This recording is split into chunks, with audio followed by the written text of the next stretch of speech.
Let's jump right in. Right now, you literally cannot open a browser or sit in a meeting without getting hit with a wave of hype about AI virtual workers. It is everywhere, and honestly, it can be completely overwhelming. But in this explainer, we're going to cut through all that noise. We're going to build a rock-solid, first principles understanding of what these tools actually are and exactly how they are rewiring the way we work. No buzzwords, no fluff, we're looking under the hood at the actual machinery. And by the time we wrap up, I promise, you'll be looking at your own daily tasks in a totally different light. So, first things first, whenever someone drops the phrase AI worker, our brains almost immediately go to that classic Hollywood trope, right? A sentient, fully independent robot sitting in a cubicle ready to totally replace a human being. We've got to completely scrap that myth right now. That is absolutely not what is happening here. To really grasp this massive technological shift, we first have to completely reframe how we actually view work itself. Because the reality is, work isn't just one giant magical monolith. It's not a single massive block called doing marketing or managing operations. Instead, work is actually a chain of tiny sequential jobs. And the real revolution happening right this second is that this chain can now be unlinked. Work can be broken down into these smaller, discrete thinking tasks and handed off to systems that, quite frankly, don't need sleep, don't need a manager, and don't get burnt out from context switching. Just think about the real anatomy of your day for a second. What are you actually doing? It's mostly reading incoming information, sorting requests, drafting quick responses, comparing a few options. Now, as humans, we are perfectly capable of doing all of that. But man, we pay a massive cognitive price every single time our brain has to forcefully shift gears from one tiny job to the next. That is exactly where AI virtual workers step in. They act like a tireless helper living right inside your workflow, absorbing all those repetitive, heavy on the language transitions so you just don't have to. Okay, so here is the absolute crucial anchor you need to hold on to. An AI virtual worker is not a person. It is a small, bounded decision and action loop placed inside a workflow. It is simply a system, purpose-built to notice something, make a decision about it, and act on it. Once we stop asking that anxiety-inducing question of, is AI going to replace me, and start asking, hey, which part of this work can actually be reliably turned into a bounded loop, well, the future of business gets so much clearer. Now, it's really easy to confuse AI with regular software, but the contrast between the two is enormous. Think about normal software kind of like a vending machine. It has incredibly fixed behavior. You press button A, the system does exactly B. Always B. But an AI virtual worker is a totally different beast because it handles the messy, ambiguous interpretation right in the middle of a task. It follows instructions, for sure, but it also effortlessly adapts to weird variations. Kind of like a trained desk assistant who can read 3 totally bizarre, completely different emails and still intelligently figure out exactly what to do with each one. Let's strip away the magic for a second and look at the actual ingredients. Every single AI virtual worker needs 4 things to function. Imagine an automatic mail sorter at a massive post office. First, it gets an input, right? A physical letter. Then comes the interpretation, which is the really cool part, reading that messy, unpredictable human handwriting. Third, it makes a decision, picking the right routing lane. And finally, action. It shoots the letter down the correct chute. If you're missing even one of those pieces, you just have a standard digital tool. You do not have an AI worker. And that brings us to maybe the most absolutely vital concept of this whole explainer: boundaries. An AI virtual worker is not defined by some sweeping, general, human-like intelligence. It's defined strictly by its task boundary. It's exactly like a robot vacuum.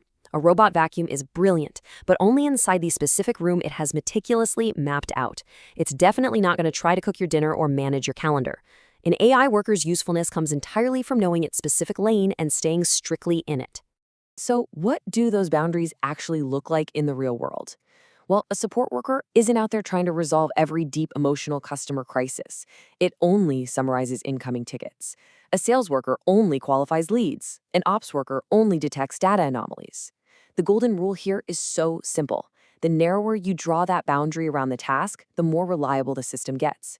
If the boundary gets vague or tries to do way too much, the AI is just going to get confused. When we take these bounded loops and drop them into a real business, we realize something pretty profound. Work is a pipeline. It is not a pile. I think a lot of us picture work as this giant, chaotic pile of papers on a desk that one highly stressed person just tackles from top to bottom. But successful companies don't operate like that. Work is actually a fluid series of transitions. Incoming information becomes a decision, that decision becomes an action, and that action becomes the very next piece of work. And guess what? AI virtual workers naturally fit exactly into the spots where that pipeline traditionally jams up. At the front end, where all this chaotic information is flying in, they can instantly read and classify thousands of requests.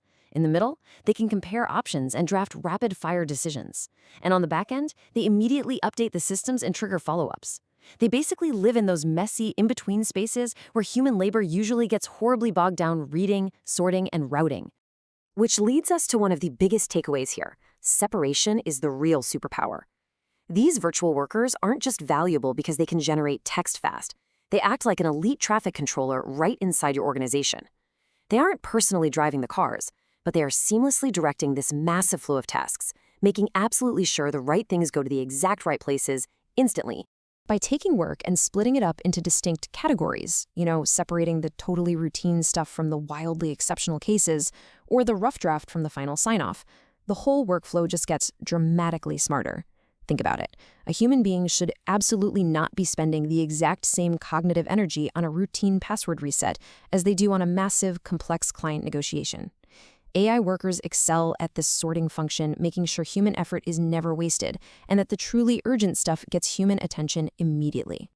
But we have to talk about the hidden constraint to making all of this actually work: context. Imagine hiring the most brilliant receptionist on the planet to answer a really complex customer question, but you completely refuse to give them the policy manual or the customer's history. They're going to fail, no matter how smart they are.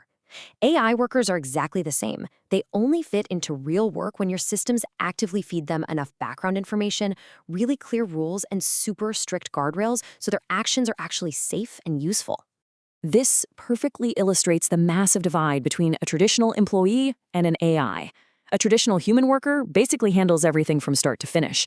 But an AI virtual worker, it interprets meaning only within limits. It carries actions out only if allowed. And this is the real kicker: it immediately escalates edge cases. The virtual worker doesn't own the whole job. It owns a brilliantly narrow slice of responsibility and cleanly passes all those weird, tricky exceptions right up the chain.